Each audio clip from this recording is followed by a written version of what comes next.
Terima kasih Anda masih bersama kami di Sapa Indonesia Pagi. Saudara, dalam kunjungan ke Kalimantan Timur, Presiden Joko Widodo melakukan groundbreaking pembangunan sejumlah gedung. Tidak hanya itu, di Ibu Kota Nusantara, Presiden juga memberikan isyarat akan menyusul bermukim di IKN.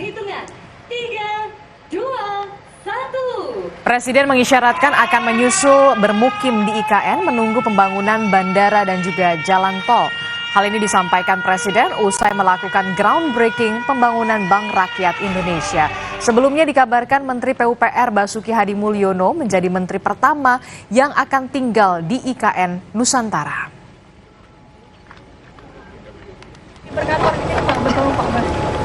Pak Basuki. Juni. Bapak kapan Pak? Apa Juli. Oh, Pak Bapak Basuki Juli. Juli. Oke. Saya nunggu airportnya jadi, jalan tolnya jadi. Kalau jalan tolnya jadi, airportnya jadi. Terima kasih.